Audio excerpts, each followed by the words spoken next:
Welcome to the Deep Dive, your shortcut to being genuinely well-informed. Today we're unpacking something I think a lot of us have felt.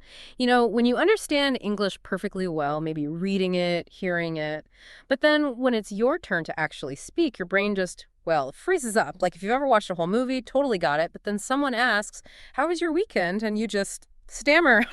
This deep dive, it's definitely for you. Yeah, it's an incredibly common feeling. Frustrating, for sure. But here's the thing, the really crucial first point, understanding. That means your brain is already doing amazing work. Seriously. You're actually a long way down the path already. So today we're going to dive into why this disconnect happens and maybe more importantly, how to bridge that gap. We've got some surprisingly effective strategies. Okay, so let's unpack this properly. Is it really normal to get so much of the language but then feel like you can't string a sentence together on the spot? Does it mean you're, I don't know, broken somehow or falling behind? No, absolutely not. Not at all. In fact, it's not just normal. It's a completely natural, even expected phase of learning any language.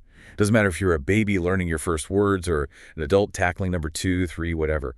And what's fascinating really is how universal it is. Think about how babies learn, right? They're just soaking it all in, listening for months. Yeah. Sometimes even a whole year, maybe more, before they really say much. They understand no or come here way, way before they can manage mama or dada. Right, that makes sense. They're building that understanding foundation first. Exactly. And for adults, it's basically a parallel journey. We build up those receptive skills, the listening, the reading, those come first. Speaking, that's a different skill set entirely. It develops later, needs a different kind of brain training. So if you're understanding podcasts or movies or what people are saying, that's not just good. It means your comprehension muscle. It's already really strong. Okay, that's actually really reassuring, the idea of receptive skills coming first. Yeah. But if our brains are so good at the understanding part, why does the speaking often feel like pulling teeth? What are the blocks, like the specific things holding us back? Cognitively, maybe psychologically? Good question. There are usually 4 main reasons that sort of combine to create that stuck feeling. The first one is pretty straightforward. Just a basic lack of speaking practice. Simple as that, really. Most learners, they spend hours and hours listening, reading, which is great, excellent for comprehension. But speaking is like a physical skill. Think of it like a muscle. It needs direct active training. Watching Netflix, reading the news, super valuable for understanding, yeah, but it won't automatically train your mouth and tongue and brain to, physically form English words in real-time conversation. Ah, okay, so it's not passive absorption. You have to actually do it, that muscle training idea. Exactly, you have to produce. Then the second reason, and this one's often the biggest hurdle, is the fear of making mistakes. Think about it. Your brain starts racing, right? It's trying to protect you, maybe from embarrassment. But what it actually does is it paralyzes you. You probably know how to say something, or at least have the pieces, but that little voice pipes up, what if I say it wrong? What if they laugh? What if they just don't understand me? That internal pressure, it just slams the brakes on everything. Freeze mode.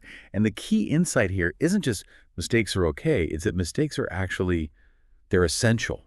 They're like the fuel for fluency. You need them. Oh, I recognize that feeling. Definitely. I remember trying to order coffee in Paris once. I knew the words, I knew them, but my mind just went completely blank. It wasn't even like I forgot the French. It was more like, blah. Like my tongue was physically stuck. Is that the kind of freeze you mean? That's it, exactly. Spot on. That's the fear kicking in and basically blocking access to what you already know, which naturally leads us to the third point. A lack of automation.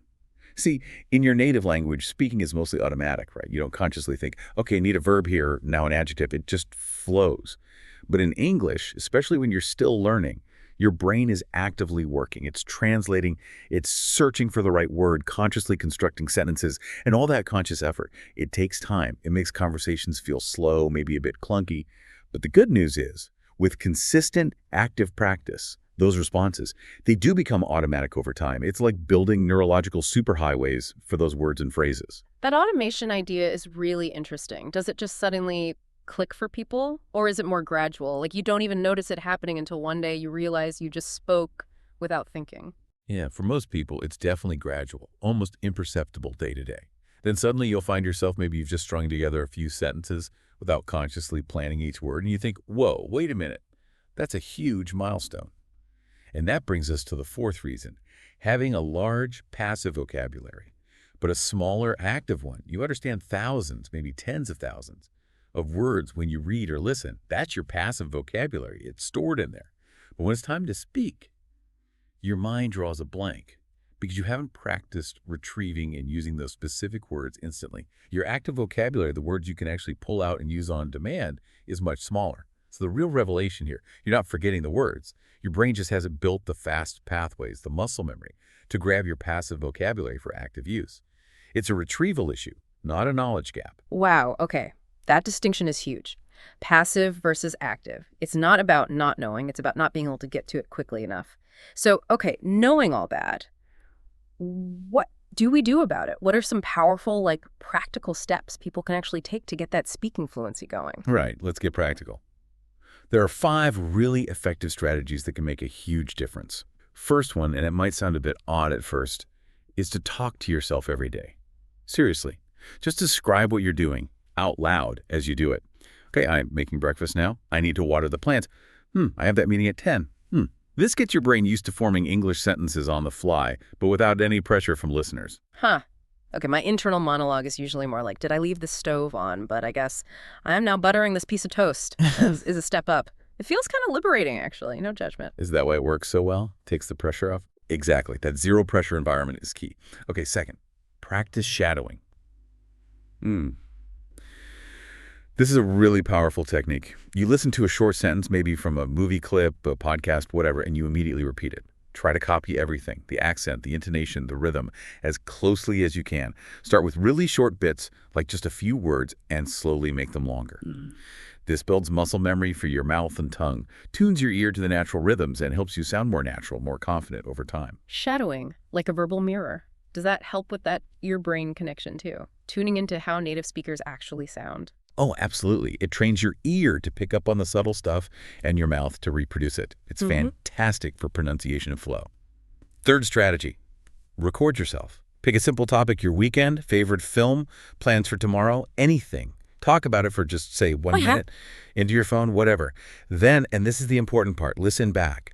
Where did you struggle? Which words felt awkward? What part sounded pretty good? It gives you incredibly direct feedback for self-correction. Try doing it every few days. You'll literally hear the progress. Ooh, that's a brave step, listening to your own voice. But yeah, I can see how that gives you feedback you just can't get any other way. Very direct. It's honestly one of the best diagnostic tools available. Okay, fourth, and this is crucial, get real speaking practice. Nothing, ultimately, replaces actually talking to other people. Now, this can feel like the scariest step, I know. But there are tons of low-stakes ways to do it. You could join an online language exchange, look for a local speaking club, even just chat with friends who speak English if you have them. Even 10 minutes a day makes a massive difference in building confidence and, importantly, activating that passive vocabulary we talked about. Yeah, that's the one that often feels like the biggest hurdle, finding people or opportunities. What if you don't have English-speaking friends nearby or a club? Any tips for those online exchanges? Are they any good? Oh, definitely. Platforms like italki, Tandem, HelloTalk, there are loads. You can find language partners to chat with for free or find tutors for paid lessons if you prefer. The main thing is just to jump in and embrace the process, which actually brings us perfectly to the fifth and final strategy. Let go of perfection. This is absolutely critical. It's a mindset shift. You do not need perfect grammar or a flawless accent to communicate effectively. Think about it. Even native speakers make mistakes all the time. Focus on clarity. Focus on getting your message across. The goal is being understood, not sounding like you swallowed a dictionary or, like Shakespeare. That is incredibly freeing to hear, really. And speaking of insights, we have one from our sources that just nails this whole thing, doesn't it? Yes, it really does. The quote is, "Fluency doesn't come from knowing more words. It comes from using the words you already know." And that ties directly back to everything we've said, especially that active versus passive vocabulary idea. It's all about taking the knowledge you already possess and converting it into usable automatic speech through practice. Consistent, active practice. The words are already in your head. You just need to build the bridges, the pathways to get them out when you need them.